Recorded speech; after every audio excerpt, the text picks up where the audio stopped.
Assalamualaikum warahmatullahi wabarakatuh. Selamat pagi.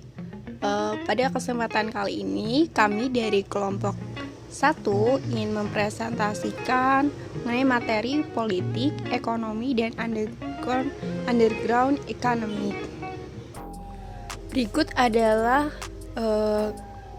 anggota dari kelompok kami. Yang pertama dari Muhammad Rahmi, ada saya Ayu Dela, lalu ada Adela Anastasia, Firman Syafi'i, Putri Ekawati, Nabila Eka Putri, Lucivia Devi Anggraini, dan Fani Ika Agustina.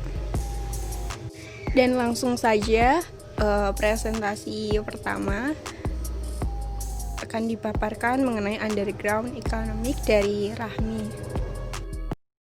Assalamualaikum warahmatullahi wabarakatuh. Hamdan wa salaman amma ba'du. Selamat sore, salam sejahtera bagi kita semua. Kami dari kelompok 1 pada kesempatan kali ini akan memaparkan atau mempresentasikan mengenai politik ekonomi dan underground ekonomi. Jadi dalam politik ekonomi dan underground ekonomi ini, setidaknya terdapat 8 sebab yang akan kita pelajari hari ini. Pertama yaitu bagaimana model politik ekonomi konstruksi.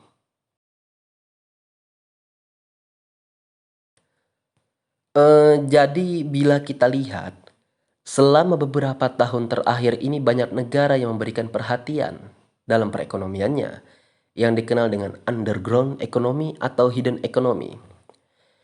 Underground economy itu sendiri merupakan suatu kegiatan ekonomi baik yang secara legal ataupun ilegal yang berasal dari perhitungan produk domestik bruto atau PDB yang juga dikenal dengan nama lain black economy.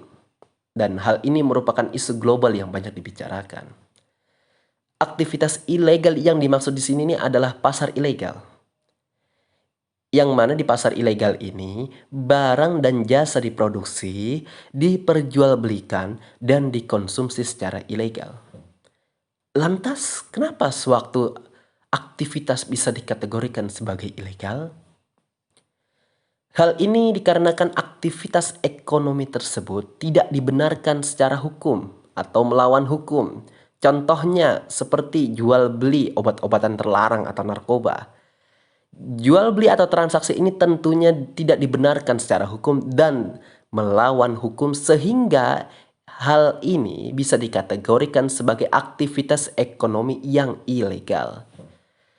Lalu aktivitas legal sendiri pun atau resmi merupakan bagian dari underground economy yang dapat berupa produksi barang dan jasa yang legal namun dengan sengaja diperjualbelikan secara tertutup dengan berbagai alasan. Pertama, untuk menghindari pembayaran pajak. Ya, ini seperti HP-HP black market atau HP-HP yang tidak resmi. Untuk menghindari pembayaran kontribusi perlindungan sosial yang kedua. Lalu yang ketiga, untuk menghindari standar yang telah ditetapkan seperti upah minimum, waktu kerja maksimum, standar kesehatan, dan seterusnya. Dan yang terakhir adalah untuk menghindari penyetujuan terhadap prosedur yang telah ditetapkan. Perlu diketahui juga dalam perekonomian ini dapat dikaitkan dengan kenaikan beban pajak, yang mana hal ini mendorong seseorang untuk meninggalkan perekonomian resmi atau legal dan mengambil perekonomian tersembunyi atau ekonomi bawah tanah yang belum dikenai pajak. Di USA dan negara-negara sekitarnya, mereka melakukan penurunan tarif pajak. Hal ini dimaksud untuk mengundang orang agar bekerja dan berinvestasi lebih banyak sehingga dapat meningkatkan perekonomian pajaknya di negaranya dan meminimalisir kemungkinan orang untuk bekerja dan berinvestasi secara ilegal yang tentunya hal ini akan sangat merugikan. Lalu di slide keempat ini kita dapat melihat kurva lever. Kurva lever dan hidden economy ini merupakan dua hal yang sangat penting bagi interaksi politik ekonomi. Kurva lever ini sendiri merupakan suatu kurva yang menghubungkan antara tarif pajak dan tingkat pendapatan pemerintah. Nah, sementara untuk konsep dari kurva lever itu sendiri adalah untuk menggambarkan adanya keelastisitasan penghasilan kena pajak, di mana penghasilan kena pajak berupa atau berubah sesuai dengan perubahan tarif pajak. Oleh karena itu, keterkaitan ekonomi dan politik pada masyarakat lebih memadai jika ekonomi bawah tanah ini diintegrasikan sebagai analisis politik ekonomi. Di dalam model ekonomi politik ini sendiri terdiri dari dua sisi, yaitu swasta dan pemerintah. Akan tetapi kedua sisi tersebut banyak mengalami kegagalan dalam pemodelan politik ekonomi. Perlu diketahui di dalam model ekonomi konstruksi ini sendiri terbagi menjadi 4 sektor, yaitu ekonomi swasta resmi, kedua ekonomi bawah tanah dan publik, lalu sektor politik pemerintahan, dan sektor administrasi birokrasi. Dengan saya Ayu Dela, pada kesempatan kali ini kita akan membahas mengenai sektor politik, yakni pemerintah. Pertanyaannya adalah, apakah pemerintah ini dianggap sebagai aktor yang homogen? Kerumitan, tugas, dan pengetahuan yang dimiliki oleh pemerintah pada dasarnya terbatas. Namun, dengan keterbatasan tersebut, pemerintah terkadang melakukan maksimalisasi pada sektor formal dan melakukan fungsinya dengan tunduk dan patuh kepada politik atau partai-partai yang mengusungnya. Lalu, mereka biasanya mencari solusi dengan berkonsentrasi pada prospek apakah mereka ini akan tetap berkuasa atau tidak, dan fokus pada seberapa dekat pemilu yang ada berikutnya. Nah, demokrasi perwakilan seperti ini biasanya mengandalkan yang namanya popularitas pemerintah. Fungsinya apa? Fungsinya sebagai indikator mengenai prospek pemilihan kembali dalam periode pemilihan selanjutnya. Lanjut pada kelangsungan proses politik. Nah, biasanya diidentikan dengan kemenangan pemilu atau kemenangan kontestasi politik. Sebenarnya kondisi ini bukanlah kondisi yang dikatakan cukup untuk mempertahankan kebiasaan kekuasaan, karena kelompok kepentingan biasanya sangat memaksa pemerintah untuk mengundurkan diri di antara pemilihan seperti itu. Nah, salah satu yang paling penting dari kelompok kepentingan ini biasanya adalah birokrasi politik. Pada siapa dukungan pemerintah itu sebenarnya tergantung pada banyaknya alasan. Dan paling tidak di antaranya pemerintah tidak bisa bertindak jika birokrasinya menolak untuk berkolaborasi.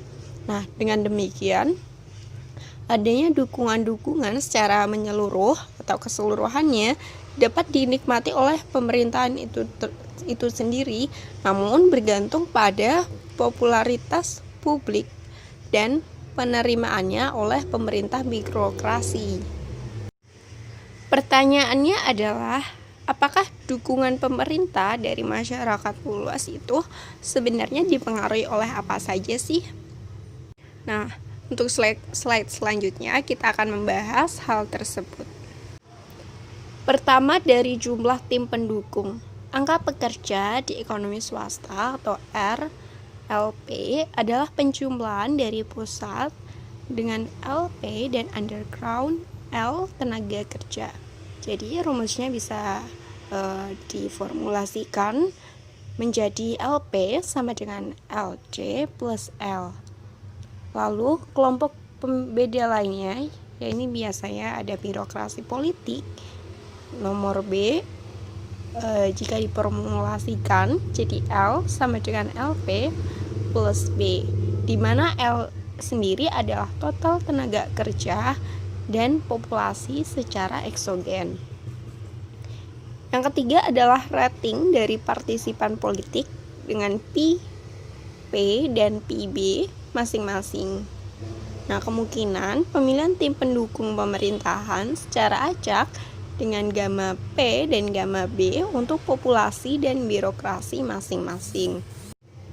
Banyak data yang menunjukkan bahwa birokrasi publik memiliki kedudukan yang jauh lebih tinggi dengan partisipasi pemungutan suaranya dibandingkan dengan kelompok lain dalam masyarakat atau PB lebih besar dari PP. Wolfinger and Rosentron pada tahun 1980 menemukan pada pemilu nasional Amerika Serikat pada tahun 1974 bahwa partisipasi pemungutan suara pegawai negeri negara bagian adalah 13 poin persentasenya dan partisipasi pegawai negeri lokal 17 poin. Nah, sedangkan presentasi tertinggi yakni sisanya lebih tinggi daripada populasi lainnya, dengan semua pengaruh lainnya tetap konstan. Di sini saya akan menjelaskan mengenai sektor administratif birokrasi publik. Pada era Orde Baru, kepentingan penguasa seakan-akan menjadi perilaku para birokrat. Bahkan, birokrasi yang berjalan di dalamnya seakan-akan dibangun untuk memperkuat para pengusaha dan diibaratkan sebagai kerajaan pejabat. Padahal, fungsi dari birokrasi adalah untuk menentukan kemiskinan, kesenjangan, dan pertumbuhan ekonomi di suatu negara. Pada saat ini, orang-orang yang bekerja di birokrasi yang homogen keseluruhan diasumsikan pada pendapatan dan kekuasaan birokrat itu sendiri.